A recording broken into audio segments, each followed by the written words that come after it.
bia nyame kan ye ho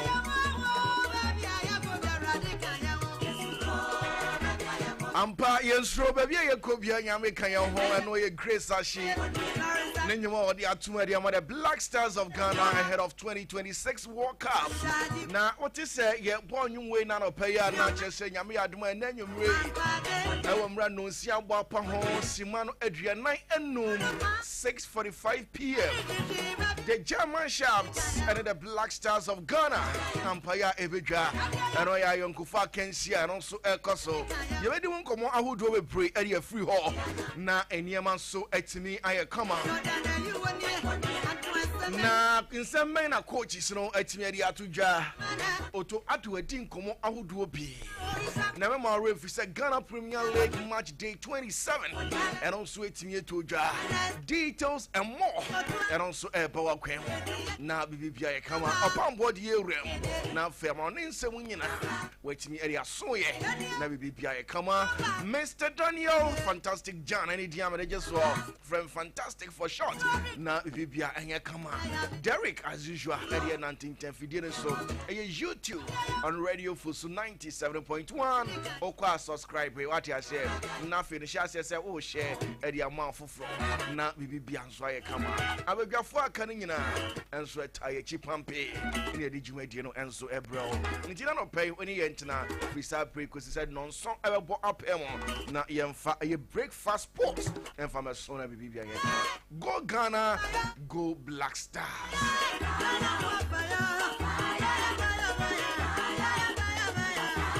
Good morning Opamo. Fanta, good morning. Say bibia wo kode Jamia do be kire din outside there. Divine selection was so akan here. Yeah, Yankopon say. Once again Jamia say ho. Fantastic. Okay. Jamia say ho. Send then yebo Diamond South of Germany no. Fantastic. Fanta samoja the statement biaba. Was say na Ghana for na ye omo say ye kwa kwaje World Cup no. Ana nkampese me kan di mo na aha eniem. Asamojan. Was say Argentina and Germany are my picks for the World Cup final. Fantastic. And German to win. Okay. Asamojan asem no. 3 countries. There be was it Argentina and Germany there be. Argentina and Germany. The picks on back final. Oh, okay. Na Germany I then. There be okay. Or see German to win. Hey, catch it. German to win. I know pesa Argentina. Sana Samuel. It is a atmosphere Ghana ni. Yeah. Nti sesi abeka samini asamojan ya adwena na asese. I said no krene de eda ho. Aha. Nti on say at times na ke bibia me follow say dia me Ghana ni ana. No kan o se ka because yetimi eda ho na ka se kwate World Cup na ye group krebe call fire free ma. Na o dada ho. Sensenkyere ni timi si. Fanta. Ensenkyere ni be di. Ensenkyere ni be bo abra wo ya ready. See are you ready? Whenever I will be prepared no. Timi boss be kasembi. I say whenever there is a way, there will be probably be a whenever there is a war, there will be probably be a way. Okay. So the metro no. Nti say opepa no also be ya de no nko ade a. Once a kwan bi apaya for the abi. Now nam so no aye. But here is the case Ghana no. Ebefa. You come on it. Me ya mo bo Ghana. Because me can trust say be say Ghana be 11. Ni aminiku. Say me put am in confuse of friend. As your palm on the China de aya be 11 and 12. And a statement we didn't number one thing me find me local story there about oh Jeff for saying no cre Ben dey saying no there be un say o dey we amba mo aselka anka players na who ni nyina dey no one versus because we local base say be on ya dokro bra me wo footage a omonam 5 use 4 na be yes adwuma no so crazy me wo so footage ni 90 me say ansem ni podi me hu a fire too okay Ebreno so anya wie du senda no pay yewrem na Friday me ye radio for student registration number ye 97.1 no ye de confirm so na latest rina ye from adibama bibia nso aya kama Manchester do na enso eba so na on se da bia no na meka we chirawo ze Tottenham Hotspur mekai Friday no kra mekai bi chirawo ze Tottenham no omayo madwin se kwa bia so owura na ne di edi go to door omonso ebe sake no na endra no mre bɛyɛ 18 mo baabi ne kɔ online breaking news na bɛbɛgya ovra na ne didi go to door ɛyɛ de Tottenhamfoɔ ne sɛ nyɛmfa nto gya sɛ wɔyɛ baamutua ɛyɛ terms ovra na tiaseɛ sɛ adwuma no nyɛ adeɛ a ɔno nso ɛbɛtoa so biem na ɔmapam no nuo na ɔmahyɛ daa adeɛ no n'aba no so ho nti nyɛ deɛ nim deɛ wɔm ovra ne didi go to door master nyɛ coach biem ɛmfa ma Tottenham Hotspur a yɛde emu nsɛm no ɛnsom ama dwumadeɛ ne so na deɛ kyɛ nie ɛyɛ adeɛ a wonim sɛ ovra no ɛbɛdi ɛyɛ 1 month ɛna afɛ ne 14 days into 1 month 2 weeks ɛna owura no bɛdi yi a yɛde emu nsɛm no nsom ato dwa 44 days in charge ɛde ma Tottenham Hotspur team no deaba ne sɛ 5 Premier League matches a owura wɔ ɛbɔɛ no gwawini baako koraa 1 point pɛ na onyaayɛ ɛno nso ɛyɛ point a onyaa 1 field akyi team a ne din ade ɛyɛ Liverpool a yɛde emu nsɛm no ato dwa na Champions League deɛ ɔde Tottenham Hotspur team no nso afiri mu a ɛndɛm anɔpa yi yɛde emu nsɛm ato dwa Tottenham team no de statement aba nsɛm ɛyɛ ade a owura no nso ɛrekɔ na kwa a ɔkɔ no ɛnyɛ ɔno nkoa na ɛrekɔ ɔne owura no a ne din ɛde Tomislav Rogic ɛna afɛ no Ricardo Ragnaci master mo nso ɛrekɔ bi na baako nso ɛyɛ goalkeeping ɛyɛ coach ɛna baako yɛ physical coach ɔmo mmienu ɛrekɔ owura ne din ɛde Igor Tudor hɔ na ɔmo nso afiri team name ma bibia nso ɛyɛ kama ɛno ane Demiseka boy na ne din ɛde Visby Soma ɛnso ɛbɛto dwa sɛ all the best coach ɛno ane nkɔmɔ a ɛno nso ɛba yɛde emu nsɛm no ama dwumadeɛ ne so na mpanifo a Tottenham Hotspur sɛhwɛm sɛ ɔmo bɛyi baako sɛm interim manager na season bɛwie a master ɔmo nso afa main coach no ɛyɛ owura na ne dan nso ɛde Ben Davies ɔno nso ɛdi wɔm owura ne din de Harry Redknapp nsa na Chris Hughton na wo asɛm aba Chris Hughton ɛnso di wɔm afɛ ne Glenn Hoddle ɛne owura na ne dan ɛde Tim Sherwood wɛmo ɛne interim manager a ɔmo nso so mɛyi baako na bibia no nso ayɛ kama yɛde emu nsɛm no nsom ato dwa badami nkyɛn na nɔpa yi ɛne nsɛm ɛyɛ ade a na kyɛ sɛ kwa bia so owura ne din ɛdem Roberto Di Zerbi ɔno nsom ɛne ɔpani a ɔyɛ target matim a ne din ɛde Tottenham Hotspur a yɛde emu nsɛm no nsom ato dwa yɛsi Mauricio Pochettino nsom ɛdi wɔm ɛna afɛ no owura no a ne din ɛde Sean Dyche ɔmo nyina nsom ɛdi wɔm a ɔmo nhwɛ anim sɛ yame atom a sisini bɛyɛ yi a ɔmo nsom ɛbɛfa baako na ɔmo gyina ba bɛyɛ manager ma bibia nsom ayɛ kama ɛno ayɛ nsɛm a ɛfiri Tottenham Hotspur sɛba after sɛ owura no ne dɛn ɛdem Igor Tudor me break him out no ɛndura no kyɛ sɛ agyɛbo ɛgya nsom ɛnyɛ bɛbɛduru ɔma sake no a yɛde emu nsɛm no to dwa nyɛnkɔ ɛyɛ matches a ɔne nsom ɛbaa so nansa na mɛhwɛ frɛ no matches no nyɛnkɔm ɛyɛ England ɛmba no lake no wonim sɛ ndura matches ɛbaa so na deɛ akyi a ɛne nsɛm ada no Saturday ɛna no nsom ɛstarte yɛ Everton atira fie ɛma Liverpool team no ɛbɔ ne kamiɛnhyɛ a ɔno nsom ɛte mmienu Manchester United mba no kyerɛ hɔ ɛma Manchester City kɔnom ne kamiɛnhyɛ a wantumi antimi Arsenal mba no hyɛ 5 ɛma Tottenham mba no nsom ɛte mu mmienu na ɛndra no wonim sɛ Chelsea mba no hyɛ 4 ɛma Aston Villa mba no te mu mmiɛnhyɛ West Ham United mba no hyɛ baako ɛma London City Lioness no ɔmo nso ɛkyɛ saka no Leicester City kyerɛ fie ma Brighton mba no nso kɔbɔ bɛka baako a ɔmo ntumi ante wuram ɛwɔ table ne so a after my day 19 no deɛ tiɛ nie team na ne din ɛdem kyɛ sɛ Manchester City radical 49 points plus of 40 goals Chelsea Tosimino 40 points plus of 18 goals Arsenal Damiensha 38 points no more plus 26 goals but Arsenal about 17 matches and Arsenal our 2 outstanding matches about Sassuolo Manchester United team no and some Tosunai and some our 38 points plus 17 goals Tottenham Hotspur Tosunum our 29 points plus minus 5 goals and any deco now Shamana I had 12 teams in Ebo Liverpool eto so do master 17 points na more minus of 9 goals and any deco so yadi emusam no some atijo man of nyambram international friendly matches and some so na unim sandra mumia ni di edi Mexico and Shabi Portugal and Shabi Colombia tinafie ama France ko bona kamiensha ono some atimu baako Haiti etinafie momaya ni di edi Tunisia bona kabako ono so ntumi ante na US Virgin Islands and some SA2 ama Puerto Rico nso ntumi antibi Lithuania man nhyɛbi Georgia kɔbɔ ne kamie no ɔmo yɛ fɛ no ɛyɛ Macau nso tena hɔ ama Tanzania kɔbɔ ne kansia ɔno nso ntumi antibi Armenia tena hɔ ama Belarus kɔnom ne kamie no ɔno nso te baako Aruba ɛhyɛ 4 ama ɔmo yɛ ne din ɛde Liechtenstein nso ɛte mu baako afɛ no ɔmo na ne din ɛde Martinique nso anhyɛbi ama El Salvador ɛbɔ ne ka baako a ɔno nso ntumi ante ɔmo yɛ ne din ɛde Namibia ɛne Comoros bɔyɛ obia nso anhyɛbi Zambia ne Malawi bɔyɛ ɛno nso ɛkɔyɛ 0-0 Kyrgyzstan tena fie ama ɔmo yɛ ne din ɛde Madagascar nso ɛbɔ ne ka no mu a ɔno nso ati mmienu nti Madagascar man no nina kyɛ ɔmo nso ɛtena ɔmo nɛm San Marino tena fie ɛma Faroe Islands bɔ ne ka mmienu ɔno nso ɛte baako South Korea tena fie ama Ivory Coast man no ɛbɔ ne ka 9-4 ɛna Ivory Coast ɛhyɛ ɔmo a ne din ɛde South Korea ɔmo nhyɛ tumi antibi Botswana nso ɛtena fie ɛma Zimbabwe bɔ ne ka mmiɛnsa mo ntumi ante Senegal ti Peru ɛyɛ mu adwuma ma bibia nso ɛyɛ kama Senegal hyɛ mmienu ɔmo yɛ ne din de Peru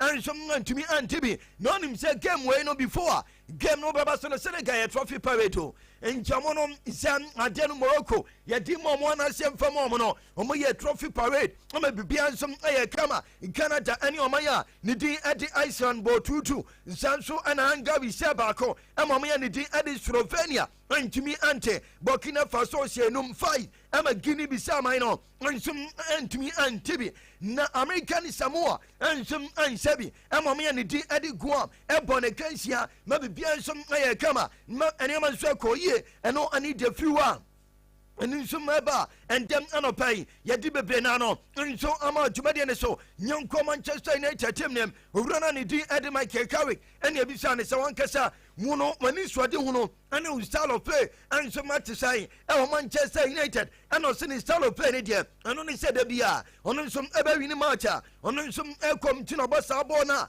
ɛyɛ no no nso bɔ no na mmom nadeɛ baako nso ne sɛ adeɛ a Champions League a Manchester United ɛkɔfae na ɔmo nso akɔ no ɛno nso ɛyɛ ne suade hu no na ɔmo kɔ nso a ɔmo hwɛ anim sɛ sɛ ɔno na ɛbɛyɛ coach o ɛnyɛ ɔno na ɛbɛyɛ coach o ɛnneɔma bɛkɔ yie ɔmo Manchester United na ɔmo hwɛ anim sɛ Champions League no ɔmo nso ɛbɛtumi agye ɔse bibia na ɛte saa na nsi a ɔno ne bɛhu sɛ adeɛ a ɔno nso ɛyɛ failure ɛde mo Manchester United team no ɛno ane nkɔmɔ a Michael Carrick kintri manager ɛde mo Manchester United team no ɔno nso ɛde ato dwa yɛde emu nsɛm no nso ama dwumadeɛ ne so nyɛnkɔ ɛyɛ German national team name na Diamond Shaft manager ne din ɛde Julian Nagelsmann nsiɛmfa to dwa nsɛm ɛndɛ game ɛno nso ɛba so ɛtia Ghana Black Stars no abrantɛ no ne den ɛdim Alex Nubel ɔno ana besta to a goal post him ɛdim ama team na ne din ɛde Germany ɛno ane nkɔmɔ owura no nsom ɛde aba ɔsia nsɛm fɔntogya sɛ abrantɛ no ne den ɛde Dennis Ondab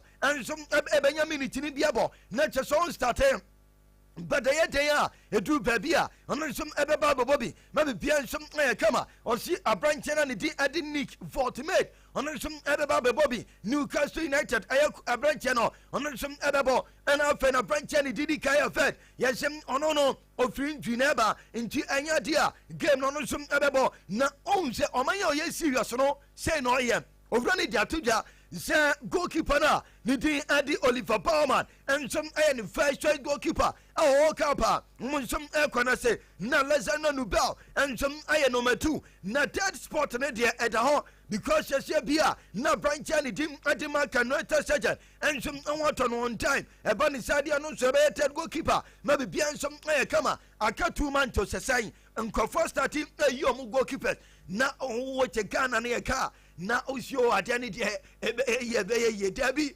bɔɔl nyɛ bɛyɛ yie ɛne ɛde yio nti baabi ade ne deɛ master no ane deoya nhyehyɛ no nso ɛkɔ na journalist na ebisa owura na ne den ɛde de sha nsɛm ndura mu nwini yɛ na boy na ne den ɛde Ryan Jack no nyame adoma next game obetumi abɔ ne sɛ number 10 and also yes ɛyɛ possible ebetumi asisa ɛno ane Jeffrey wa eba na abrantɛ na ne den N'Golo Kante wonim sɛ ɛndɛ ɛyɛ Kante birthday nti ɛbɛwia yɛde dodo na nso ɛbɛba ma ɛnneɛma nso atumi ayɛ kama ma ɛnneɛma nso atumi akɔ so nti Fanta baabi adu ne deɛ mame fancy na tumi first fi sam ne bra okay na sɛ na Black Stars no mo gidi sem e bia na mesesa neoma everything is possible. Said the Didier Deschamps kind of be possible Sarah and take next game of a friendly game. To be to me see. And boys now against Austria no lose no. I'm about sure my papa.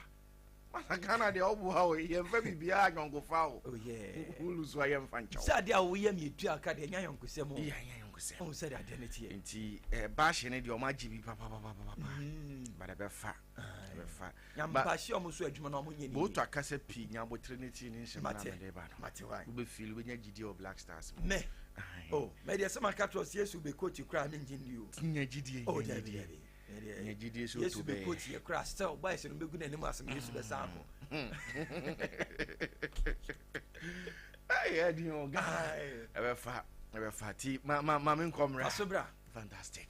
You didn't come on Area 50 radio for soon 97.1 all the latest update intelligence yakada e wo fie ne re sum na no pay na bibibia ensom atimia ye kama na yemre mu na ye din komo kakran fa fi the Black Stars of Ghana ye wi na fa ya tiesi mo Ghana Premier League na fa no ye timia din komo stories ni ye nwe nyina ye bi share fridge awia ye wa be yi na fa ye sane mu enso de ama na bibibia ensom atimia ye kama na yanko head coach at the Black Stars of Ghana Coach Otto Addo no so atimia di nkomo enso ho na o kiremu a enenum one ne technical team no omatena se asese niema ayedwuma awoduo pii ahwe mistakes ahodo a epie Ghana ye ne Austria game ni mo na amom enso atimia correct amom mistakes a Ghana game against Germany ne de yenko hu 5-1 biem bibibia enso ebekọ kama gentie Otto Addo nkomo bo a ode tuja.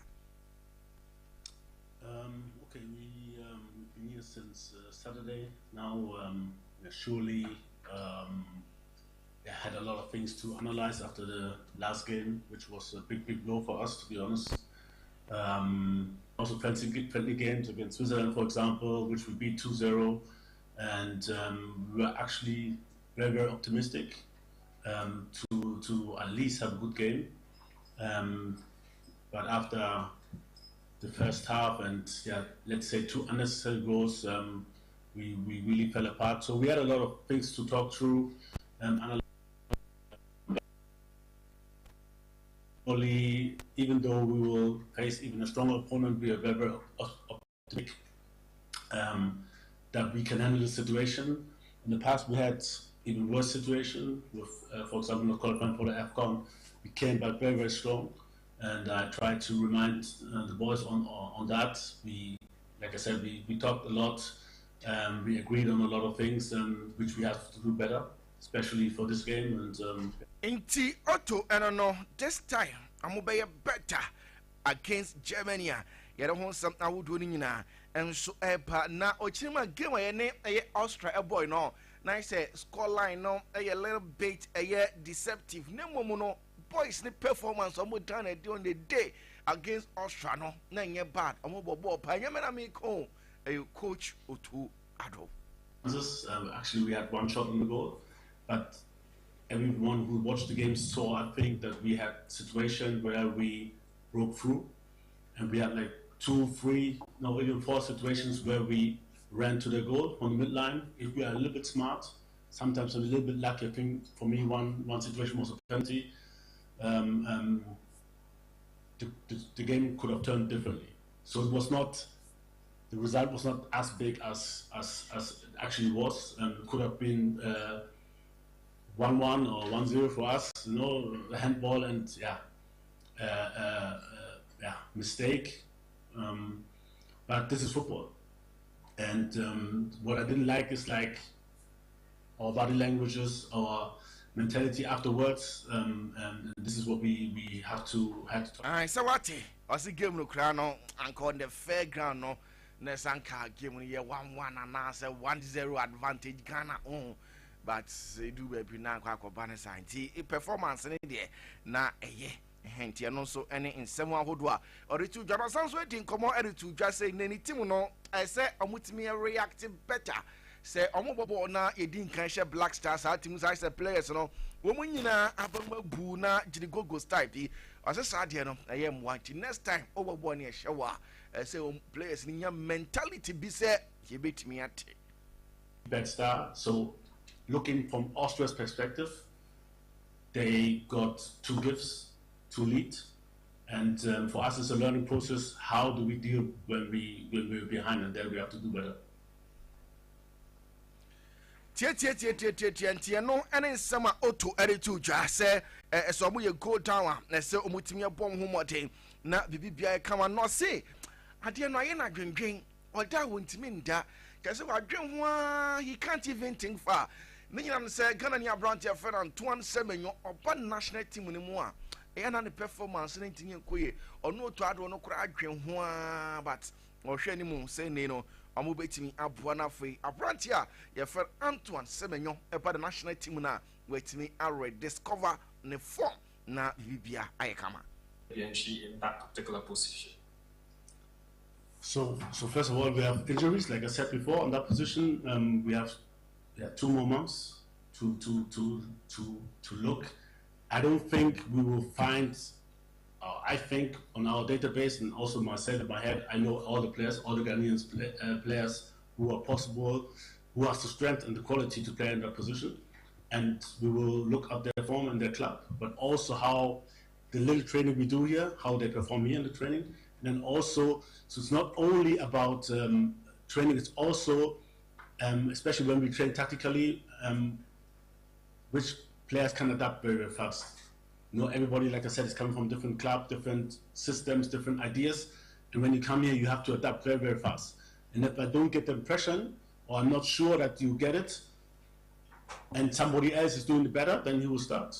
But it's not about this position, it's every position. And at least I think Marvin played and showed a little bit here and there, and we'll see for tomorrow. Last question for the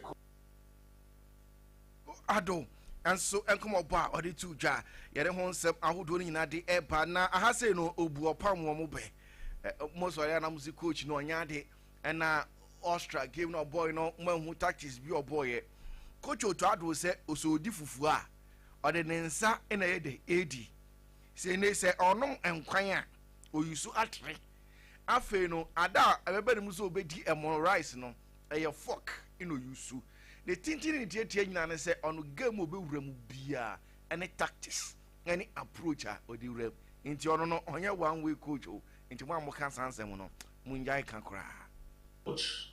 When I said it before. I think this is my style. I always look who's coming, and for me it's always different.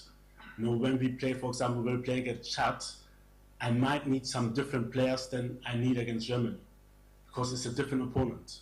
And for me, I always compare like eating. You know, there's some fruit. If I eat fufu, I use my hands, so I'll use a different tool. If I drink soup, I will use a spoon. So I'll always use that tool, which is for me and from my perspective the best efficient. And if I eat rice and meat, I will use a fork and a knife. So this is the same with the players. I'll look onto the opponent, what can harm them the most. And sometimes I need a tall striker, sometimes I need a fast striker. And so I always, this is my style, see what harms the opponent the most. And these are the players who play. So it's a flexible style. I can't say we are possession based. Surely in the qualifiers, African qualifiers, we had a lot of games where we were the favorites, where we had a lot of possession. And say we what nti ono no oye master tactician no game no onkomu a se okwako coach ni ade a nti ono no ho nse no na osanso edi nkomo ehun se sisia na ase Ghana fo bebre na coach Otwado Nyade onko Otwado Nyade onko osi ono ode Ghana qualify kwa World Cup mpo no na opambo mo so mo mpamo no nti sanse ni podi ono no ensheta nya ni problem what you say no say even when I qualify for the World Cup, colleagues called for my sack. Coach Otwado. Always, you know, even when we qualified for the World Cup, people were calling for me to step down, you know, so it's always unfair. But if you, as a coach, think about these things, you won't get far. So I don't really care. For me, the most important is like I prepare my best and I do the best for the team to do their best. And yeah, that's it. So it's not. Coach Otto Addo no ebefa Ghana for munya abotre na bibibia enso ntimi kama na hase no na problem no wo no Edion or say on one kasa no on shade nigidie eni arehemu se obetimi anya any proper right back before the tournament. What I say brofunu no say he doesn't feel confident he can find another right back between now and when the World Cup starts. Inti among bob ni fa so am number 2 for ne de ochiremu Ali do say to name Marvin Senenya no a Togo for penal chinchina chingana for see emfa ne mra no ohun say stone go for the standard no new Black Stars number 2 what de hey problem in that particular position. So first of all, we have injuries, like I said before, on that position. We have 2 more months to look. I don't think we will find. I think on our database and also myself in my head, I know all the players, all the Ghanaian players who are possible, who has the strength and the quality to play in that position, and we will look at their form and their club, but also how the little training we do here, how they perform here in the training, and then also. So it's not only about training, it's also, especially when we train tactically, which players can adapt very, very fast. You know, everybody, like I said, is coming from different clubs, different systems, different ideas. And when you come here, you have to adapt very, very fast. And if I don't get the impression, or I'm not sure that you get it, and somebody else is doing it better, then he will start. But it's not about this position, it's every position. And at least I think Marvin played and showed a little bit here and there, and we'll see for tomorrow. Last question for Coach Otto Addo, I don't know. Inti na chese enye easy kra. Na abrantie friend Daniel Kofi Chire was abrantie pracho be 2 to 3 seasons ni enya de osia kan Ghana ni abrantie osia kan e de ma Freiburg e wo the German Bundesliga. Na abrantie no enso etimi touch it down e wo Black Stars camp ene eye players no edi nkomo kakra na odi yenti Daniel Kofi Chire enso de odemaye na wo chire mu a enche be sanso ehun so gina mu ebo ball no woto.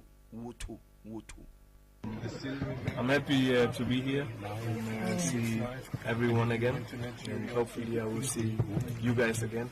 And I'm looking forward to get back on the pitch, and I can't wait to bring back the love. Ko-Fi.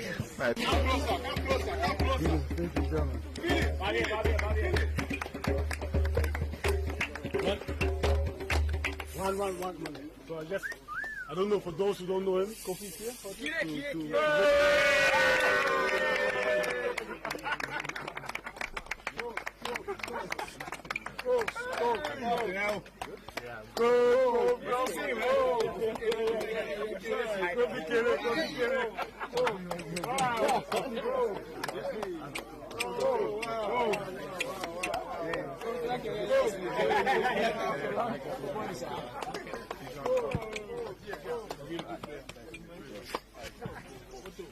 Enti na boys ne ba ba shi jamo oti we nu kunkurun bing oto da say wait 1 minute bo amonim Kofi Chire no nie na chese wo hwa e fan pa enti eno nkomobo eno no a time na so Ghana Premier League on yem fan share fridge na we are batting tempa no mame engrasi true a year resource ne kakra bi emfa ma na fe yentimi yento aso na fe niam so entimi ye kama House of Folk 2 All Blacks 2 Nations Bako Emma Brekum Chelsea and Bako Karela United Mienu Gold Stars and to me anti Ho United and Shepi Emma Dreams Economy and Samates Bako Emma Bechem United Pomo Economy no one anti anti Adriana Stars and Santica game and also Obianti for ball Antonio Young Quatinum for Young Apostles Heart of Lions a Pomo a Carabako one anti Vision and a Basaki Holy Stars and also a goalless job. And of the Media Ma 11